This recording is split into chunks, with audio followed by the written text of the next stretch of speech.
नमस्कार सभी को। मेरा नाम है अशोक बी यादव एडवोकेट और मैं आप सभी के लिए लीगल एडवाइस वीडियो अपलोड करता हूं, जो कि आप सब लोग उसको लाइक करते हैं, पसंद करते हैं, शेयर करते हैं, सब्सक्राइब भी करते हैं। और अब तक अगर आपने इस चैनल को सब्सक्राइब नहीं किया तुरंत करिएगा, दूसरे लोगों तक भी जानकारी जरूर शेयर करिएगा। बहरहाल आज हम बात करते हैं कि जो पत्नियां जो है अपने झूठे केसेस की वजह से बहुत ज़्यादा, कोर्ट भी इस बात पर चिंतित है कि इतना सेक्शन 498A का मिसयूज क्यों किया जा रहा है। तो काफ़ी पत्नियां अपने पति पर अपने गुस्सा निकालने के लिए या फिर अपनी मनमानी करवाने के लिए उनके ऊपर सेक्शन 498A का दहेज का केस कर दिया जाता है, जिसके बाद पति और पति का पूरा परिवार पीड़ित हो जाता है, परेशान हो जाता है और सोचता है कि अब इसमें क्या करना चाहिए। ऐसे कई परिवार हैं जिनके ऊपर आज सेक्शन 498A केस चल रहा है या फिर दर्ज होने वाला है। आज का जो मैं जजमेंट आपको बता रहा हूँ, अगर आपके पास एफआईआर होती है, आपके ऊपर हो गई है या फिर होने वाली है, या फिर लगता है कि काफ़ी समय हो गया अब तक कुछ नहीं हुआ है, तो आप इस जजमेंट का यूज़ आप अपनी एफआईआर या फिर चार्जशीट या केस जो है उसको डिसमिस कराने के लिए, यानी कि उसको क्वैश कराने के लिए आप हाई कोर्ट में सेक्शन 482 के तहत जो है आप इस जजमेंट की कॉपी लगा कर आप अपनी एफआईआर को क्वैश करवा सकते हैं।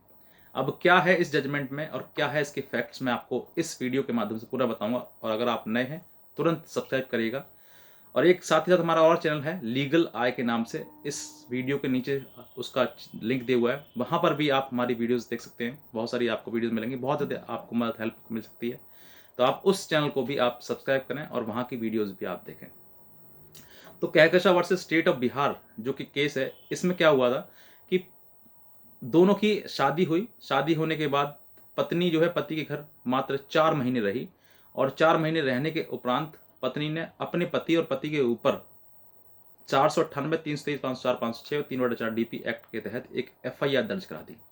एफआईआर दर्ज कराने के बाद पत्नी अपने घर चली गई और जाने के बाद पति का पूरा परिवार परेशान होने लगा कि अब इससे कैसे बचना चाहिए। पति के परिवार ने बेल कराई, जमानत कराई। जमानत कराने के बाद वो परिवार ने उसके बाद उस पर डिस्चार्ज एप्लीकेशन उस कोर्ट में फाइल करवाई ताकि डिस्चार्ज हो सके। और डिस्चार्ज होता क्या है कि मतलब आपको लगता है कि आप आपके ऊपर झूठा केस किया है, तो आप पहले से पहले उसको उस केस में आप डिस्चार्ज एप्लीकेशन लगा सकते हैं ताकि आपको ट्रायल भी फेस ना करें और आप बिना लड़े आप बाहर निकाल दी जाए, अगर आपके पास एविडेंस ऐसा है कुछ है तो ये उन्होंने कहा। इसी दौरान जो है पति पत्नी का किसी प्रकार से दोनों का मैटर सॉल्व हो गया और दोनों के बीच में कॉम्प्रोमाइज हो गया। कॉम्प्रोमाइज के आधार पर ये जो केस था वो क्वैश खत्म कर दिया। मतलब उसके बाद पत्नी आती है, पत्नी 2 महीने फिर रहती है। 2 महीने के बाद फिर उसको लगता है कि गलत है कि किस तरीके जो भी है, तो फिर दोबारा से वो एक और दूसरी एफआईआर उस पति के नाम पर 323, 504, 506, 498 और 354 के साथ 3/4 डीपी एक्ट के साथ जो है एक नई एफआईआर फिर उसी पति परिवार के खिलाफ फिर दर्ज कराती है। पति परिवार पूरा परेशान हो जाता है, तो सोचता है कि अब इन सब चीज़ों कैसे बचें। पत्नी फिर से मायके चली जाती है केस करके और फिर वो परिवार जो है वो उसी की कॉपी लेकर हाई कोर्ट 482 में जाते हैं, मूव करते हैं और कहते हैं कि ये झूठी एफआईआर है। ये सब कुछ देखते हुए हाई कोर्ट भी उसको नहीं सुनता है और उसको मतलब उनकी जो 482 में जाते हैं उसको डिसमिस कर देता है, उनकी बात नहीं सुनता, खारिज कर देता है उसको। उसके बाद पीड़ित परिवार जो है पति और पति का परिवार जो है फिर से वहाँ से उसके उसके खिलाफ, मतलब हाई कोर्ट का जो जजमेंट किया है, ऑर्डर किया है, उसके खिलाफ जो है फिर सुप्रीम कोर्ट जाते हैं। सुप्रीम कोर्ट में ये सब कुछ बात अपनी बताते हैं कि इस तरह की पहले ही एफआईआर करी थी इन्होंने झूठी, फिर दोबारा अब फिर झूठी कर दी, एफआईआर कर दी।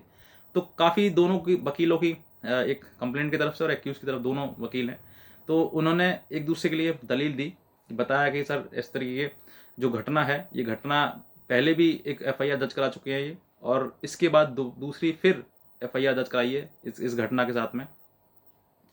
साथ ही साथ में सुप्रीम कोर्ट ने भी इस बात पर चिंता जताई कि सेक्शन 498 काफ़ी मिसयूज हो रहा है और इसमें इतना नीचे दुरुपयोग हो रहा है कि वो अपनी पत्नी जो है अपनी मनमानी कराने के लिए, अपनी बात मनवाने के लिए, उनसे किसी प्रकार सेटलमेंट करने के लिए ये इन धाराओं का प्रयोग किया जा रहा है। और इसके वजह से आजकल जो परिवार हैं वो बहुत ज़्यादा टूट रहे हैं, बिखर रहे हैं। इसको देखते हुए उन्होंने ये भी और उसने दलील दी, जो पति का वकील है उसने कहा कि सर इसमें जो कंप्लेनेंट ने जो लिखाए हैं कि इसने मुझे मारा पीटा, ऐसा कुछ नहीं दिया है। मतलब किसी का भी जो रोल है वो नहीं बताया गया, बस ये कहा कि इन लोगों ने मुझसे दहेज मांगा। लेकिन किसी ने भी ये नहीं दिखाया उसमें कि किसने मारपीट करी, किसने छेड़छाड़ करी, किसने कॉम्प्रोम सॉरी किसने मुझसे दहेज मांगा, ऐसा कुछ नहीं है। मतलब किसी का भी कोई काम एक्सप्लेन नहीं किया गया है कि किसका क्या रोल है। बस ये कहा गया कि मेरे साथ मारपीट करी, मुझसे दहेज मांगा।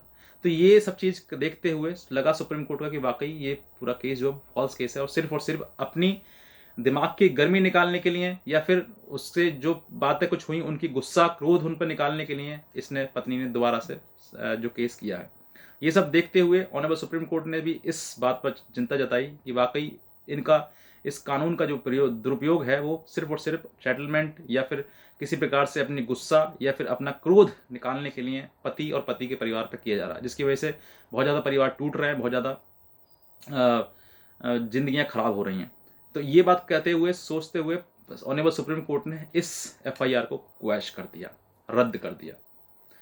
अब मैं आपको बताता हूं कि अगर आप कैसे इस तरीके से आपको करना है कि अगर आपके ऊपर भी अगर ऐसा कोई केस हुआ है जो कि झूठा है आपको लगता है, और आप चाहते हैं कि सर मेरे ऊपर के इस एलिगेशन को हटाया जाए, तो आप भी इस जजमेंट की copy, Kahkashan versus state of Bihar, इस जजमेंट की कॉपी आप अपने वकील को दें और उनसे सेक्शन 482 482 अपने ऑनरेबल अपने हाई कोर्ट में आप वहाँ पर रिट फाइल करवाएं, और जो आपके ऊपर एलिगेशन लगाए गए हैं 498 या 323 504 506 3/4 DP एक्ट या कोई भी और भी हीनियस एलिगेशन लगाए गए हैं, उन सभी एलिगेशन को आप लिखी हुई एफआईआर को क्वैश करवाएं। क्योंकि आप सोचते हैं कि अरे नहीं, हम कॉम्प्रोमाइज़ कर लेंगे, ख़त्म कर लेंगे। अगर आपको लगता है कि वाकई मेरी पत्नी इतनी अच्छी है कि मुझसे कॉम्प्रोमाइज़ करेगी और आराम से रह सकती है, तो फिर आप उसको रखें, कॉम्प्रोमाइज़ करें साथ में। अगर नहीं लगता है, आपको लगता है कि नहीं इसमें लड़ने के सिवा कुछ नहीं है, तो आप जी जान से लड़ें ताकि अपने आप को बचा सकें। क्योंकि आप पति हैं और आपके पति के साथ साथ में आपका और भी परिवार लोग आपके साथ मिले हुए उस एफआईआर में हैं, और उस एफआईआर में आप सभी लोगों के नाम हैं। तो आपको बेहतर है कि आप इस जजमेंट को लगाएं और अपने एफआईआर क्वैश करवाएं। तो बस मैं कहना चाहूँगा, अगर आपको ये वीडियो अच्छा लगा है तो आप नीचे ज़रूर सब्सक्राइब करिएगा और दूसरे लोगों तक भी जानकारी को जरूर शेयर करिएगा।